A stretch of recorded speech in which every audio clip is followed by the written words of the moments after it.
All right, good morning again. Let's do another deck tech video. This time we'll do another corporation deck tech. So I like to always start with the agenda suite. This one's kind of interesting because I'm actually only using two different agendas. I'm running 4 marked accounts and 4 corporate headhunters. Again, you can do this in original Netrunner because you don't have limitations of how many cards. I mean, I could run all corporate headhunters or all marked accounts as long as I'm meeting those agenda minimums. So I think I'm running like 45 cards and 20 to 21. I think this deck has like 20 points of agendas. Now, I could go up to 49 cards to, lower my agenda density. That would be the optimal thing to do. But I am not doing that because, again, I'm playing casually and, we're just keeping it light. So, sometimes I will slot in an extra card or two, but for the most part, I'm keeping my decks to those minimums. I think my runners are actually running 45 cards as well. So, again, not the most optimized, but that's okay because we're just having fun here. All right, so marked accounts, pretty sweet. It's 4/2, and when they access it, they get a tag. Even if it's not installed, they have to reveal it from R&D. So pretty good. There's an NBN agenda that does this. I think it's a 3/1 in FFG Netrunner, and I think it's like TMBT, or I don't know, but it came out a little bit later. Anyway, I really like that. Tacking on a tag to the steel is awesome. This is a tag and bag deck, so the objective is going to be tag the runner and then kill them with meat damage, probably Scorched Earth or Corporate Headhunters. Corporate Headhunters is 5/3, very similar to Private Security Force found in the Fantasy Flight core set. However, it is Private Security Force on steroids because it says whenever they successfully deal damage, the runner's hand size is reduced by 1. So you might as well say do 1 meat damage and do 1 brain damage. So if the runner is tagged, you can use an action, a click to do 1 meat damage. If that meat damage is successful, the corporate headhunters do. And I think that it doesn't say do a brain damage because the idea is that the meat damage has to go through, and the runner does have solutions to deal with that meat damage. So if they have their body plating or whatever it is, or a way to mitigate that meat damage, then they won't suffer that hand reduction. However, if they don't, they're just taking 1 damage, but that hand size does get reduced. So they're not losing a card immediately, but you hit this just a couple times after them being tagged, and they have a hand size of 3 or 2. These guys are pretty deadly. I also love that art. Rick Barry, I think he also did the box art for the Proteus expansion. Very distinctive and stylized. I really like Rick Barry's stuff. So that's the agenda suite. Nothing too crazy going on. Tag them and hurt them for tags. So they kind of 1-2 punch there. So I think it's 20 points of agendas over 8 agendas. So that's actually, even with 45 cards, that's not too bad of a density. All right, let's jump over to my economy package, just because you have to have econ cards.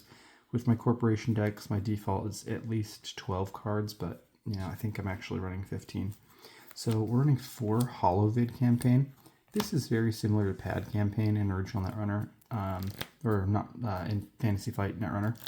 And I hope it's okay that I'm comparing a lot. A lot of people have more experience with that game just because it's a little bit more contemporary. So I tend to, and that's where I have a lot of play experience as well. So I tend to compare, but I'm sure that sometimes I get numbers or cards wrong. So be patient with that. Anyway, this is kind of like Pad campaign. I think Pad campaign reses for 2, and this node reses for 4. Drink some water here. Similar, you put 12 bits on the bank and then it just slowly trickles to you, but Pad campaign is like essentially unlimited. It'll just keep trickling. There's not a limit. This only gives you 12, but it's got a trash cost of 7 instead of Pad campaign, which had a trash cost of 4. Excuse me. So that's substantial. I mean, sometimes I like to put this down and just have the runner want to trash it. I mean, a 7 trash cost is substantial, so that's it's pretty good econ right there. Slow trickle econs. There's 4 cards of the economy package. I've got spin public relations.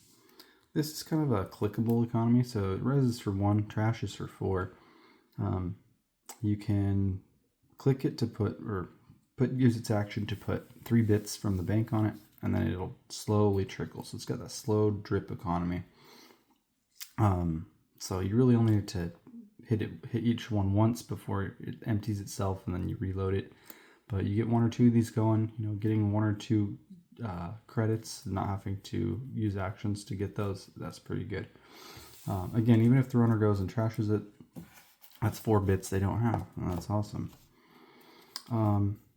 We're doing 4 of this night shift. So this is kind of like, for lack of a better word, cantropy. Or like cantrip is a thing that they use in Magic. It's like card draw with a little, bonus, or card draw is the bonus. So this is, for 1 card you get 2 bits and draw cards. So you get 3 actions worth of stuff out of 1 card. So let's get that action compression going there. Running 4 of those. The primary reason for this, and I think they have another version of this too, which is draw 2 cards and get 1 bit.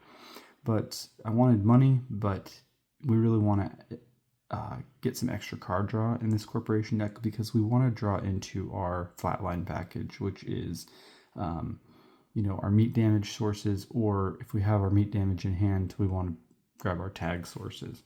So this just accelerates that game plan a little bit by adding some supplemental card draw. Love the art on this guy. Just like, looks like some corporate guy who's just like, here, I'll get it closer if you can't. He's just like hating his life. Just like, I hate this. So we've all been there in one way or another, I'm sure. So yeah, pretty good time with the night shift for us, but not for that guy. Then we're only rocking 2 accounts receivable again.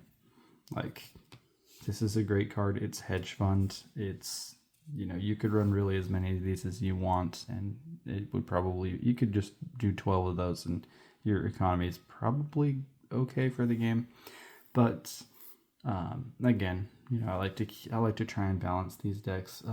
If you notice across my deck text too, I do try to balance these decks against each other, and because I'm a kitchen table player, whether it's with Magic or whatever I'm playing, I always try to get decks balanced against each other to have a nice dual deck experience because I'm primarily a kitchen table player. So we got 2 accounts receivable and then 2 efficiency experts. Saw these in one of my other videos, but it's like I'm totally blanking on it. That Wayland operation. Yeah.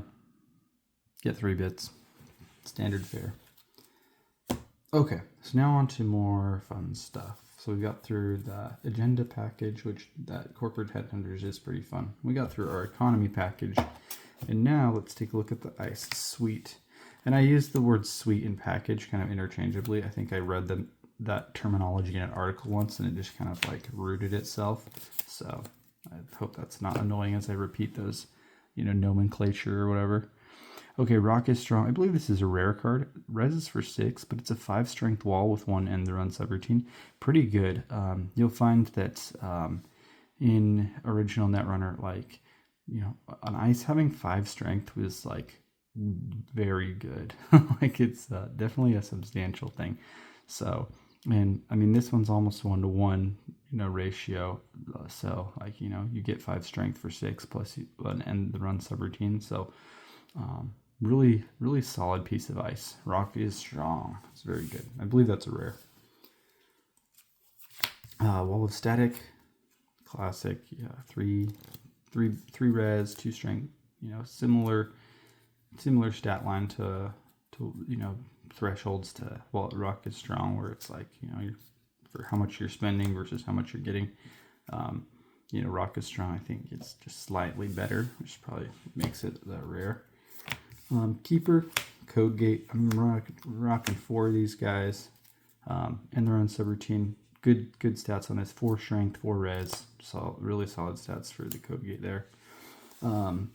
This deck is a little more porous, meaning like this deck isn't necessarily trying to lock you out. A lot of that stuff is just gear checky, keeping them from stealing an early agenda until you have your flatline suite in hand.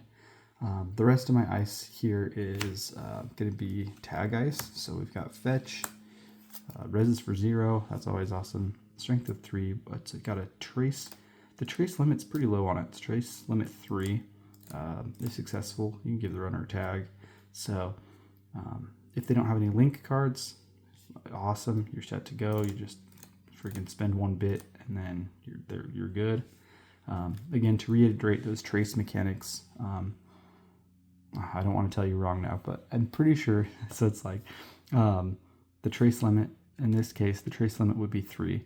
So if the runner has no link cards installed, I quote unquote blind bid. I'm like, oh, okay, I can, as the corporation, I'm going to blind bid up to 3. If they have no link cards, I'm just going to bid 1 because that 1 trace is going to defeat them. However, if the runner has a link card installed, they can, every link card usually says like, okay, spend this many bits and it'll take your base link to this number, and then you can spend additional bits to raise your link. So basically, runners could always beat the trace because they could see the trace limit 3, and then they could just spend enough money to outbid the corporation. So it kind of became this little side game of like, if you really don't want a trace to happen, you just have to money it out as the runner. But if you want to try and play games as the runner, you're like, well, maybe I can get away with spending a little bit less. So trace functioned a lot more as like a side game, like in FFG Netrunner, where there's a lot more bluffing involved in the trace system. So yeah, kind of interesting. Okay, Pocket Virtual Reality. We saw one of these in my last video, and I think I need to take that ice out of that deck because it doesn't seem like it fits there. Anyway, rocking 4 of these. Strength 4, res for 7. It gives you 4 bits when the runner encounters it. Every time they encounter it, you get 4 bits to play with traces. So it's kind of like an ice that pays for its own traces. The trace limits are 6, so you can always spend more money, and 4 isn't gonna help you through both traces, but if they don't have a link card, all you got to do is like spend 2 extra bits on those traces, and they're gonna take 2 tags, because I think it's to give them a tag and give them a tag. 2 tags subroutines. No end the run though, so you just they can continue the run if they're take the tag, or if they don't, whatever. That's all the ice. I think I'm rocking 15 ice. I usually tend to do like, I swear my default is like 16 to 18 is where I like to be in corporation decks, but just 15, so definitely lighter ice. But again, this deck isn't really trying to lock the runner out and score as much as it is trying to tag them. It definitely wants to score corporate headhunters. One of those would be fantastic. Okay, let's go into the flatline suite here. So first we have Trojan Horse. This is kind of like Sea Source in Fantasy Flight Netrunner. So if they stole an agenda last turn, give them a tag. No trace, no extra like caveats. It's like, you stole an agenda, 2 bits, take a tag, enjoy the tag, as long as they stole the agenda. So pretty sweet. I can't remember if Sea Source was just like if they made a run or if they had to steal agendas, and it's been a while, but yeah, pretty good. You get one of these in your hand, and then you've got your tag solution for them to either hurt them with corporate headhunters or the next one, which is Scorched Earth. Scorched Earth, awesome. I believe that Fantasy Flight Scorched Earth did 3 meat damage, and it's been so long. But this one does 4, so you'll have to fact check me on that. But 4 meat damage is nothing to turn your nose up at. I mean, 2 of these 8 damage, even if they can mitigate a couple, like 4 is a lot of meat damage. So pretty rad with that. Running 4 of those, so you definitely want 1 or 2 of those. And then this is another kind of combo piece with that trap, which is snare. If you've played Fantasy Flight, it's exactly the same functionality of snare. Trash is for 0, res is for 0. It's an ambush node. If you pay 4, when they access it, it does 3 net damage and gives them a tag, even if it's not installed. So it happens from hand. Does not activate from archives. That would be insane. But yeah, so it's snare. Pretty cool. It's funny, these cards that have a direct corollary to Fantasy Flight Netrunner, they seem to sell more on eBay because people, I don't know, theoretically you could take this exact card and plop it into a core set of Netrunner because it's functionally the same. And so you could replace your snares with those, or you could replace, score with your gamble and not break the game and have it be functionally the same, but still, get a retro vibe. And I think I don't know if some people were doing that or if they just tended to gravitate towards cards that had a direct, were exactly functionally the same. But yeah, trap and things like that, those tend to go for more in the secondary market, which is pretty small for this original Netrunner from what I've gathered. I think there's a handful of people out in the ether like myself who really like that old game and kind of collect and play when they can. All right, so that's that tag and bag corporation deck. Feels very much like a Wayland or NBN style deck and Fantasy Flight's version. Some combination thereof where you're slapping a tag and then trying to finish off with that meat damage. Definitely, probably, vulnerable to an early game win from the runner if you can't score out. You really at least want to score one corporate headhunters. If you can just score one of those and slap a tag on them, click that a couple times, you're going to be having a really good game against the runner. But if you lose, 2 corporate headhunters, it's not great. Yeah, I think the deck forces the runner to at least score 3 agendas, in at least 3. Because agendas that have 3 and 2s. So yeah, that's that deck tech for the corporation, and I guess I'll see you next time.